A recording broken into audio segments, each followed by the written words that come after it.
Hi, I'm happy to be with you, and I'm happy to announce that this is the last presentation before a break. Okay, so I am going to try to keep this to 20 minutes, although this is adapted from a longer work in progress, so we'll see. I'm not a translator, I'm an ethnomusicologist, an anthropologist of music. But I am trying to think about my role here as translating something, or maybe decoding, and particularly an attempt to cut through the kind of reductive and often dehumanizing media narratives that are circulating today about who Ukrainians are, and why the vast majority of them appear to want to resist domination by Russia. The kind of most poignant and urgent question that I would put forward is, what is the role of the musician during the emergency time of war, right? So I'm going to start today quickly with a slogan. I'm going to start this afternoon with good evening. The picture here says, Dobry večer, my z Ukrajiny. If you're a Ukrainianist, you're familiar with this phrase by now. If you're not, what it means is simply, good evening, we are from Ukraine. It's a phrase that was uttered originally by Marko Halanevich, who is a member of the ethno-chaos group Dacha Bracha, which maybe some of you have heard of, in a concert where he was otherwise just introducing his group in English to an Anglophone audience, and he said, Dobry večer, Dobroho večera, my z Ukrajiny. Part of what's powerful about this phrase, I think, is that anyone can say it, right, from any kind of positionality. It avoids a kind of essentialism. It's not saying, I am Ukrainian, right? It's just saying, I am speaking to you from Ukraine. So it implicitly also marks Ukraine as a real place with a real history. These are things we have to say now, right? And a real population that identifies as coming from that place. So it automatically shifts us away from a kind of ethno-national identification. I'm going to play for you now quickly the original utterance of the phrase. Here it is. Oh no. Доброго вечора, ми з України. Okay, that sort of worked. So that phrase then became picked up almost a year ago, so before the full-scale invasion, by a Kremenchuk-based, this is slightly to the east of Kyiv, electronic EDM duo, who sometimes refer to themselves as an Ukro-based group, which I just think is funny. And they sampled Halanevich's voice and integrated it into a track that they called Dobroho večera, my z Ukrajiny, or Where Are You From, right? So again, this pointed question. The text is fully instrumental. The only voice you hear in it is Halanevich's. I'm going to attempt now this again, and we'll see if it's going to play. Ми з України.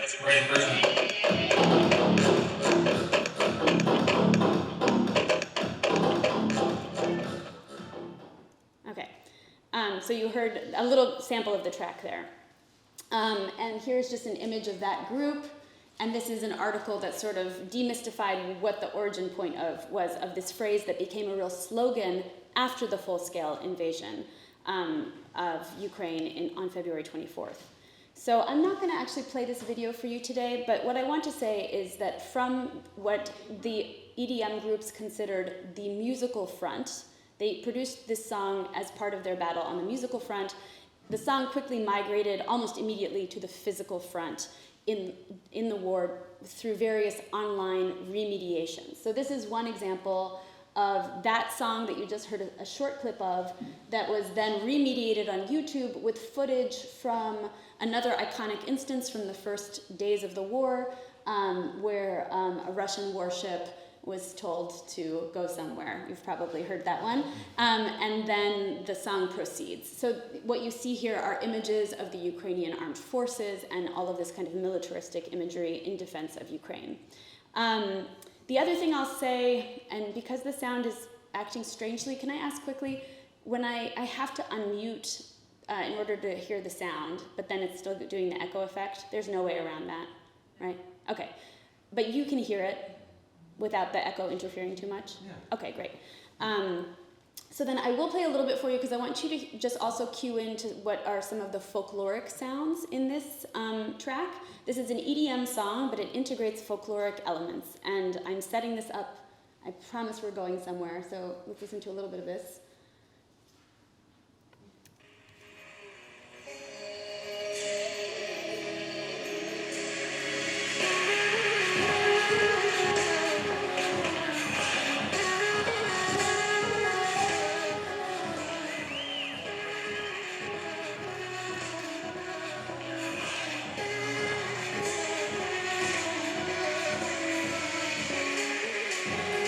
Okay, good enough. Sorry. So you get a sense of the incorporation of these indigenous Ukrainian flutes called sopilki, associated specifically with Western Ukraine. So you have this kind of fragment of the voice, you have a kind of EDM groove, and then you have these folkloric flutes. In my first book project, which was titled Wild Music, I built the story I was telling around the concept of sovereign imaginaries. This was published before the full-scale invasion, but during the war that started in 2014. And I introduced this phrase to describe how different Ukrainian citizens were working to imagine the future of Ukraine through their creative practices. This was kind of the expression of a wish for sovereignty, right? This was, of course, not cohesive. It was fractured and it was contested, and done in the context of a Ukrainian state that had been failing its citizens, right? And that after 2014 continued in many ways to fail its citizens. The example I'm going to focus on today is a kind of positive example, but I don't want to diminish the degree to which the Ukrainian identity, the future of Ukraine, has been hotly contested and continues to be. So with that in mind, I just want to show you quickly this quote from two feminist scholars who are from Ukraine, who wrote the following: since 2014, there has been a division of the population into more valuable and less worthy groups on the basis of perceived national consciousness. People from Donbass are constructed as, quote, improper Ukrainians. Their so-called lack of national identity is associated with the label of Soviet, as if this part of the population did not grow up or was not developed, emancipated from the Soviet past. They are contrasted with the apparently nationally conscious citizens of the other parts of Ukraine, whose national consciousness makes them valuable for the state and nation, in contrast to the people from Donbass. And this was published, obviously, in 2015. We could argue that these dynamics have shifted after the full-scale invasion. Most reports from Ukrainians say that the full-scale invasion has prompted a kind of unity that is unprecedented in the history of Ukrainian state sovereignty. But their fractures remain. And so Mayerchik and Plachotnik, who I just quoted, were building upon a framework introduced by another pair of feminist scholars based in the United States, who ask, how do the specific temporalities of nationalism and war limit and delimit public spaces in which dissent might happen?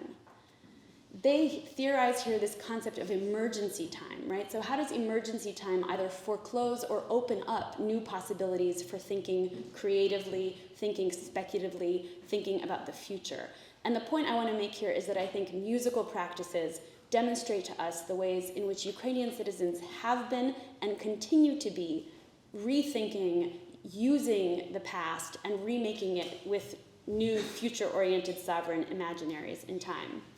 I feel like I'm rushing a little bit because I'm so cognizant of the fact that we have a break ahead of us, but I do want to pause before I get into the main example here with one more little tangent. I hope it's not tangential, actually. I think it's critical.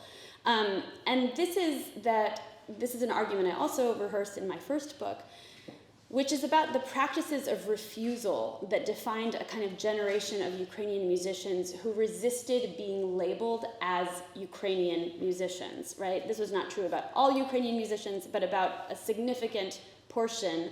And I argue that this can be understood as a kind of post-Soviet generational phenomenon that predated the beginning of the Donbass War in 2014. This has a lot to do with the legacy of the Soviet project in which musicians were forced to perform the political, right? In which you were compelled to serve the state. And in that context, then, we can kind of understand how it's not surprising to witness a rebellion in the post-Soviet generation of musicians. So in my first book, I give the example of the Dach Daughters, who were a group that repeatedly disavowed the political. Even though their songs had to do with Donbass, they would say, no, there's nothing political here. We are artists. We just want to be, treated as musicians, taken seriously as artists.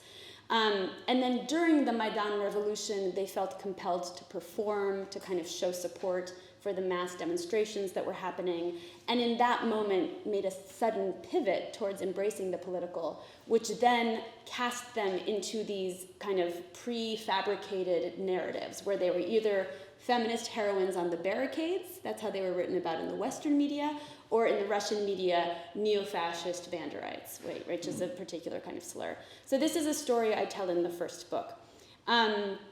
Today, however, we are seeing a resurgence of Ukrainian musicians who are quite literally wrapping themselves in the blue and yellow flag, right? So thinking about the kind of revolutionary moment that we're in right now and Ukraine's anti-colonial struggle, we see a renewed articulation of a desire to assert one's Ukrainianness. So here's an example of this. This is the song I really want to talk about. This is an artist known as Jerry Heil, who came to prominence on social media. She's kind of a YouTube, TikTok star. Her name is Yana Shemaeva, and her stage name is one that she chose as a teenager and claims to be kind of embarrassed by now, but it's there now. And so here she is on the backdrop of a Ukrainian flag, holding a Ukrainian flag. And in particular, I want to talk about a song that went viral in April of 2022, so about a month after the full-scale invasion began, which really takes features of Ukraine's fractured past and reimagines them towards a different and more positive future. So there are a couple of musical elements here that I want to translate, decode for you. The first is that the song that Jerry Heil will use, the melody and the structure, is based on a song that is believed to date to the 17th century, so back far in history, right? It's a quite masculine song associated with the Zaporizhian Kozaki, who many Ukrainians, not all Ukrainians, consider to be the kind of first to imagine a pre-modern Ukrainian state. However, that pre-modern kind of proto-Ukrainian state was an ethno-national project. It was deeply xenophobic. It was exclusive to other populations that lived on the territories of Ukraine, including the historic Jewish population and others. In this original song, it is about the Kozaki kind of defending their homeland, defending the territory, and it calls out to various historic leaders of the Zaporizhian Kozaki. So I'm gonna, it like name checks them. So I'm gonna just play you a little bit of this so you can hear the kind of folkloric Kozak song.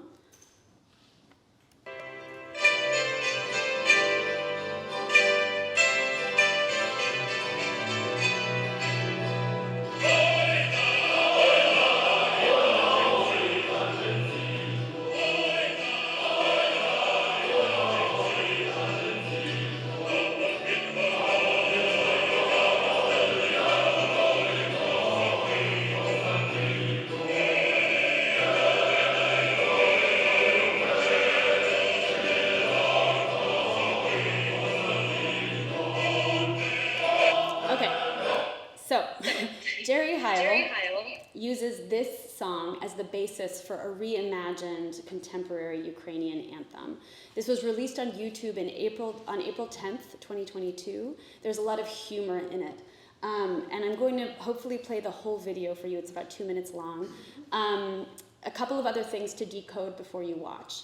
So the first is this phrase, "Hech z Ukrainy, hech hech," is uttered by this character on the TV screen who's known as Verka Serdyuchka. I know some of you are intimately familiar. And this is taken from a stand-up comedy routine. So Verka Serdyuchka is an iconic Ukrainian performer, a man who dresses as a woman in the kind of tradition of like a Dame Edna rather than a kind of transgressive, drag performance. and is a comedic figure who lampoons a kind of classed stereotype of Ukrainian post-Soviet femininity, also speaks in the kind of low-status surjik, which is the hybrid form of Russian and Ukrainian, and is just a really popular figure in this world, is exactly the kind of person who had been very successful in both Ukrainian and Russian music markets, and has since the full-scale invasion been completely on the side of Ukraine. Then we have this Kozak song, which I told you about, which indexes these kind of first experiments in establishing a Ukrainian sovereign state.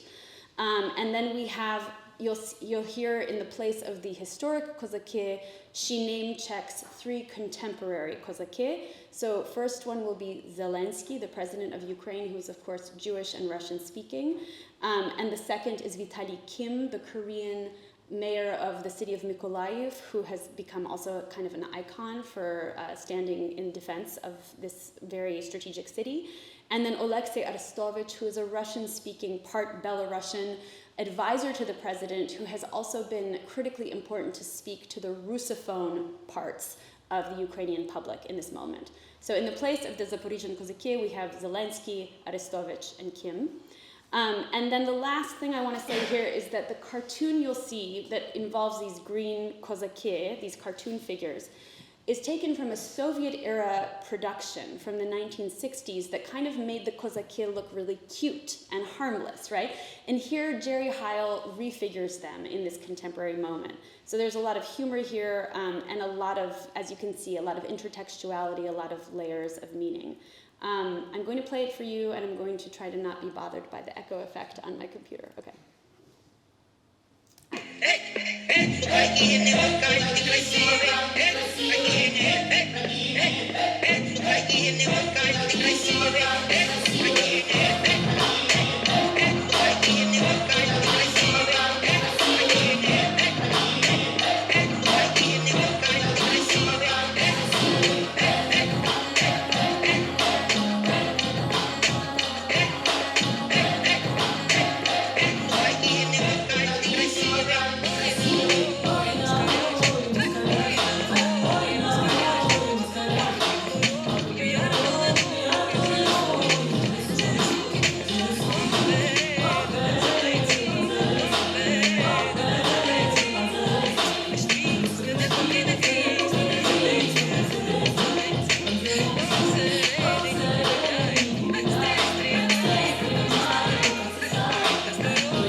I never explained that hate Ukraine, Moskальne Krasivi is just saying, get the hell out of Ukraine, basically, right? We don't want you here, you Muscovites.